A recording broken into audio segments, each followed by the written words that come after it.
बहुत समय पहले की बात है। अंबा राज्य के राजा वीरभद्र के 4 पुत्र थे, जिन्हें राजा अत्यधिक प्रेम करता था। मेरे प्यारे पुत्रों, मुझे तुम पर गर्व है जो तुम लोगों ने इतनी कम उम्र में ही इतनी बड़ी जिम्मेदारी ली है।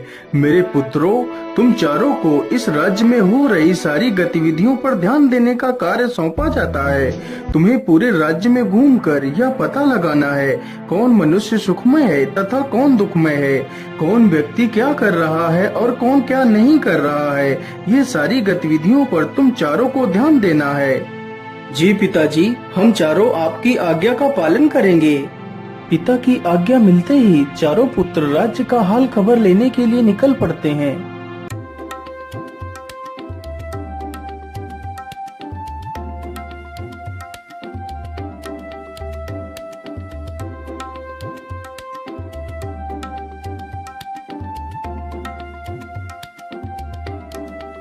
मेरे भाइयों, अब हम चारों लोगों को भिन्न भिन्न दिशाओं में चले जाना चाहिए। जी हाँ बड़े भैया, अब हम लोगों को भिन्न भिन्न दिशाओं में चलना होगा। इतना सोचकर चारों भाई भिन्न भिन्न दिशाओं में चले जाते हैं। बड़े राजकुमार का नाम वीरसेन था।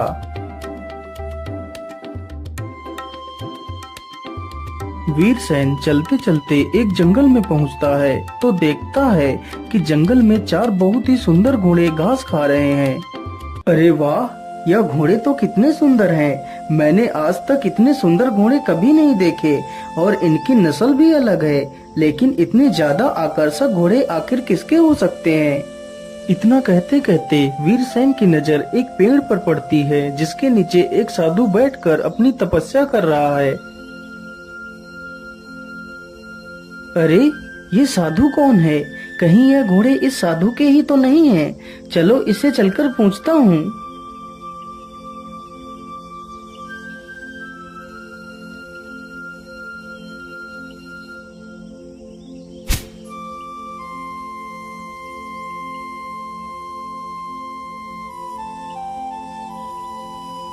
बाबा, आंखें खोलिए बाबा। कौन हो तुम और तुम इस जंगल में क्या कर रहे हो? बाबा, मेरा नाम वीरसेन है और मैं इस राज्य का राजकुमार हूँ। मैं अपने संपूर्ण राज्य का भ्रमण कर रहा हूँ। आखिर हमारे राज्य में कौन क्या कर रहा है? अच्छा, तो आप एक राजकुमार हैं? जी हाँ बाबा, मैं एक राजकुमार हूँ। बाबा, ये जो 4 घोड़े मैदान में घास खा रहे हैं, यह घोड़े किसके हैं?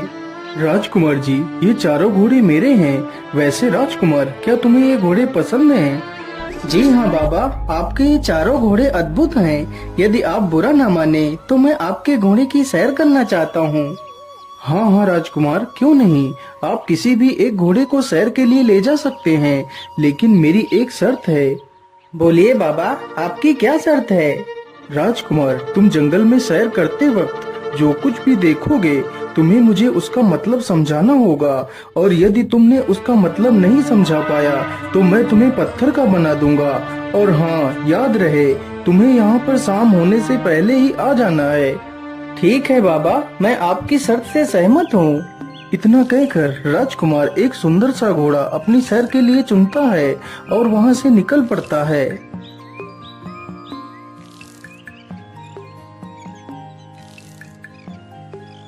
राजकुमार चलते चलते एक विचित्र जंगल में पहुंचता है, जहां राजकुमार देखता है कि पेड़ के ऊपर सब्जियां लगी हुई हैं, जिनकी सुरक्षा कोई जादुई डंडे कर रहे हैं।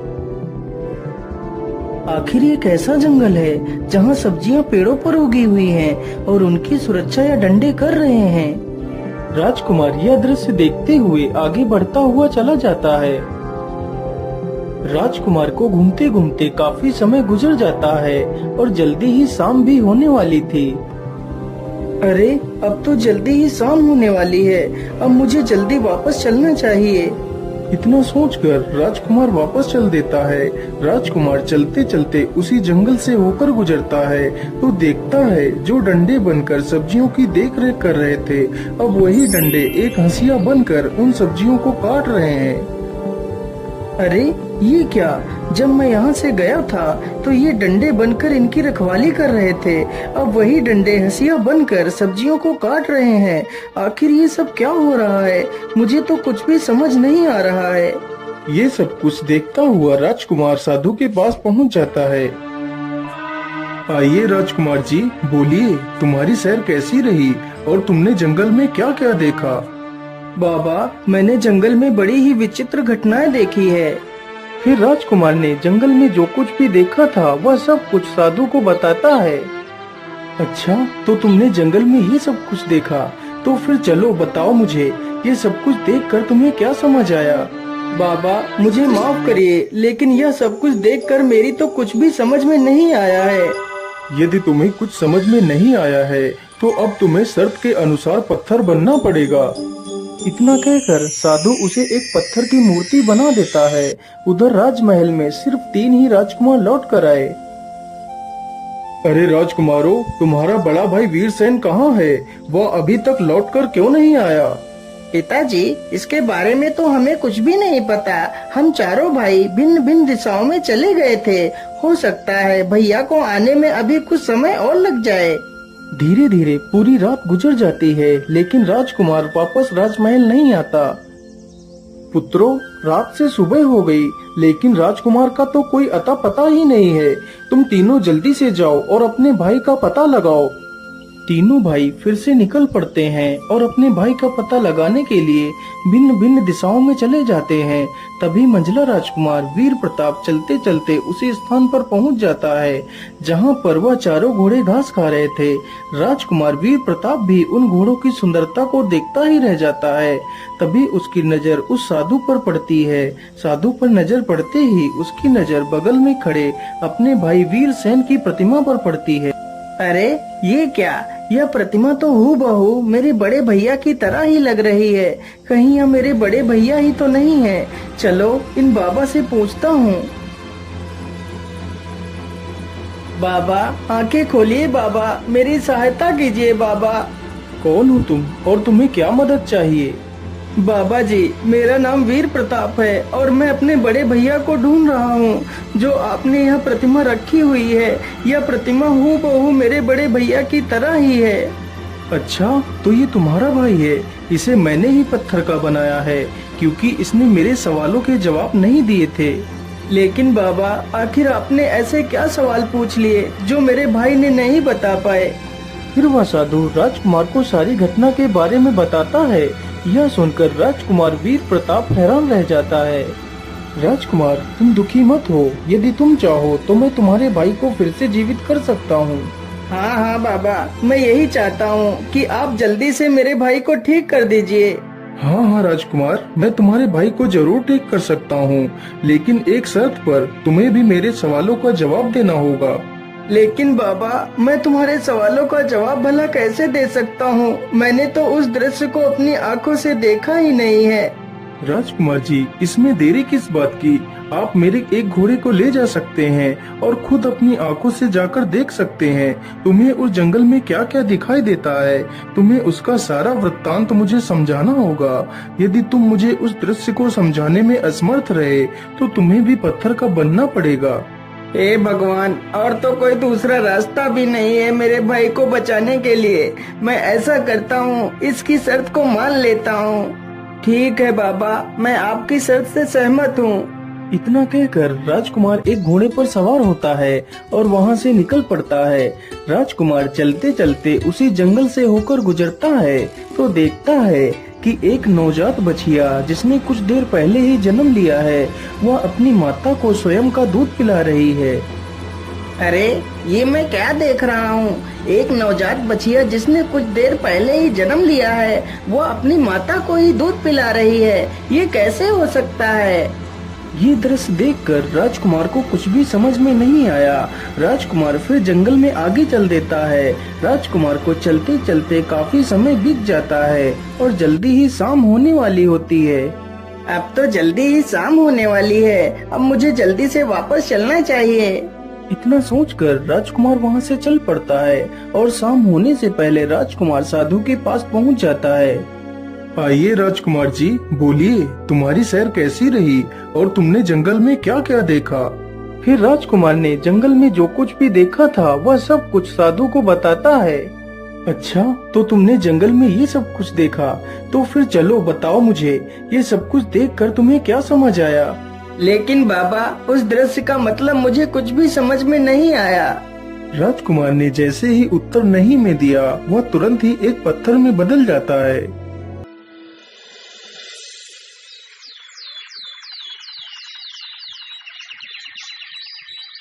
अगले दिन बचे हुए दो राजकुमार विक्रम और चंद्रवीर अपने भाइयों को ढूंढने के लिए निकल पड़ते हैं। विक्रम और चंद्रवीर फिर से दोनों भिन्न भिन्न दिशाओं में निकल पड़ते हैं। विक्रम भी चलते चलते वहीं पहुंच जाता है जहां उसके दो भाई पत्थर की मूर्ति बन चुके थे। अरे ये क्या, ये दोनों मूर्तियां तो मेरे भाइयों की हैं। कहीं ये मूर्तियां ही तो मेरे भाई नहीं है। चलो मैं इन बाबा से पूछता हूँ। बाबा, आंखें खोलिए बाबा, मेरी मदद कीजिए बाबा। क्या बात है, कौन हो तुम और तुम्हें क्या कष्ट है? बाबा, मेरा नाम विक्रम है और मैं मेरे भाइयों को ढूंढने के लिए निकला हूँ। यह जो दो प्रतिमाएं रखी हुई हैं, यह प्रतिमाएं मेरे दोनों भाइयों की हैं। अच्छा, तो तुम इन दोनों के भाई हो? तुम्हारे भाइयों को मैंने ही पत्थर का बनाया है।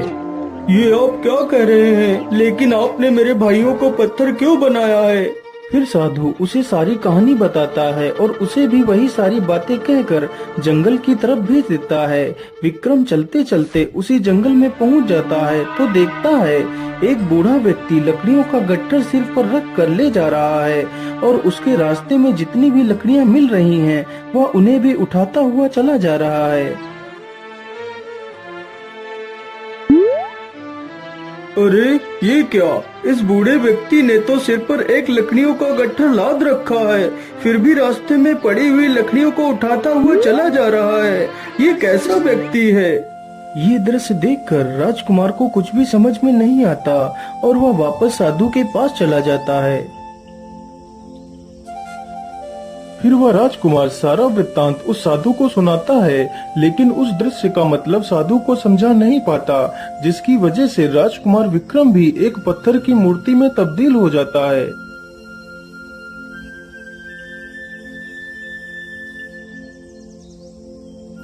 इसी प्रकार अगले दिन राजा का छोटा बेटा चंद्रवीर भी उसी दिशा में जाता है जिस दिशा में बाकी के राजकुमार गए थे।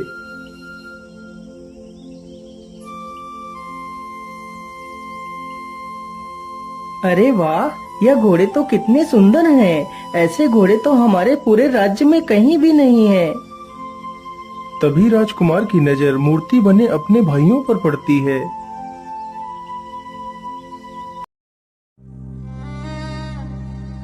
अरे ये तो तीनों मेरे भाई हैं, लेकिन इन्हें तो किसी ने पत्थर बना दिया है।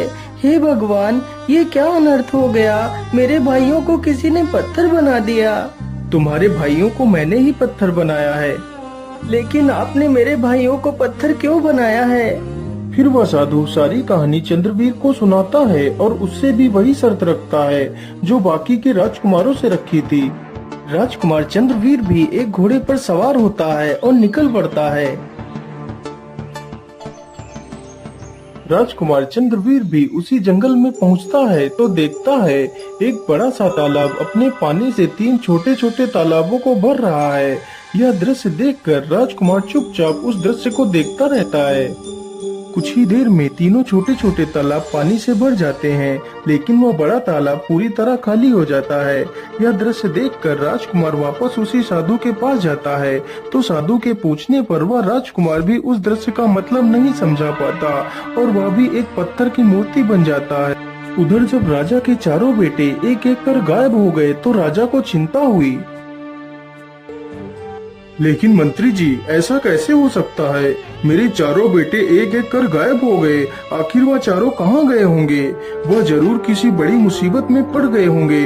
मंत्री जी, हम कल ही अपने पुत्रों की खोज में चलेंगे। अगले ही दिन राजा और मंत्री दोनों जंगल की तरफ निकल पड़ते हैं।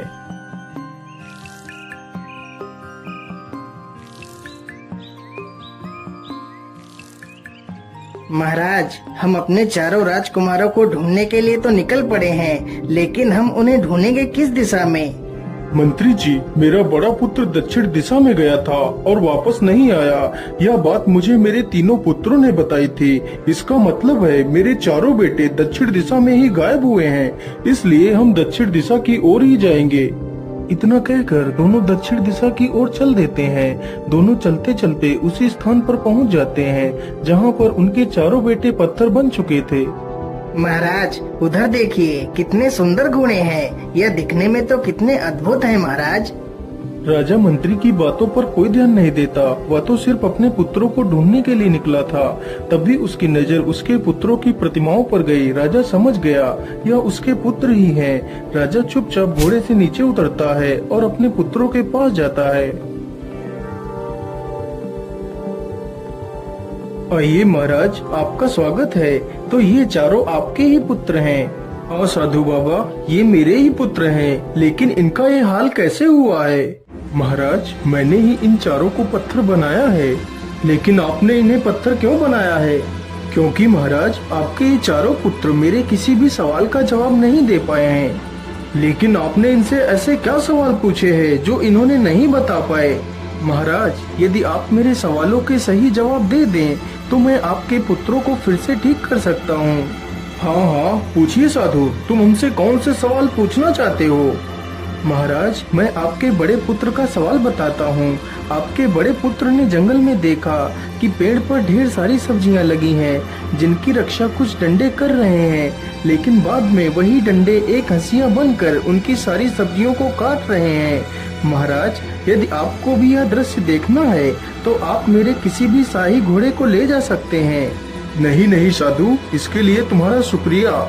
मैं तुम्हारे सवालों का जवाब यहीं से दे सकता हूँ। साधु, इस दृश्य का मतलब है यह एक ऐसे आदमी की तस्वीर है जिसके पास कुछ पैसा सुरक्षा के लिए रखा गया हो, और जब उस पैसे का मालिक अपना पैसा मांगने आया हो तो उस आदमी ने उस पैसे को कहीं खर्च कर दिया हो या तो फिर कहीं छिपा दिया हो, जिससे उसका पैसा उस मालिक को न मिल सके।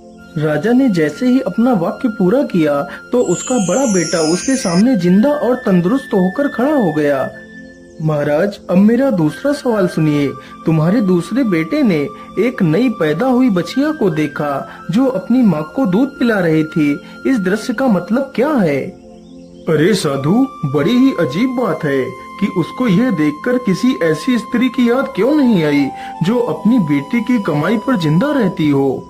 राजा के यह कहते ही राजा का दूसरा बेटा भी जिंदा हो जाता है। वाह राजन वाह, तुम तो वाकई में कितने बुद्धिमान हो। चलो अब मेरा तीसरा सवाल सुनो।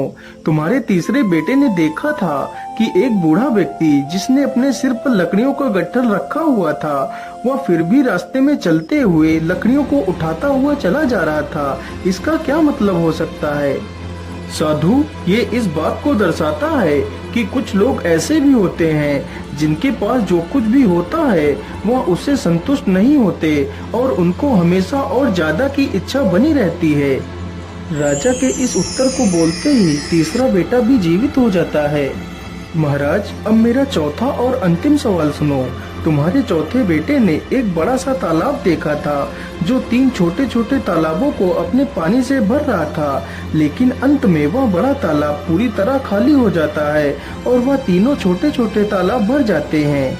हे साधु, वह बड़ा तालाब दुनिया के उन आदमियों के समान है जो दूसरों को देने के लिए अपना सब कुछ खर्च कर देते हैं, पर बदले में उन्हें क्या मिलता है? कुछ भी नहीं। राजा के इस जवाब पर उसका चौथा पुत्र भी जीवित हो जाता है। वाह महाराज वाह, आप तो सचमुच ज्ञान का प्रतीक हैं। मैं आपसे बहुत प्रसन्न हुआ। आप मुझसे कुछ भी वरदान मांग सकते हैं। हे तपस्वी, हमें कुछ भी नहीं चाहिए, बस आपने हमारे पुत्रों को सही सलामत लौटा दिया, यही मेरे लिए काफी है। साधु बाबा, बस आप मुझे इतना आशीर्वाद दीजिए कि हमारा राज्य सही सलामत रहे और ऐसे ही खुशियों से जगमगाता रहे। हाँ महाराज, ऐसा ही होगा। आपकी सारी इच्छाएं पूर्ण होंगी। इतना कहकर वह साधु वहाँ से गायब हो जाता है। फिर वह राजा अपने चारों बेटों सहित खुशी खुशी वापस लौट जाता है।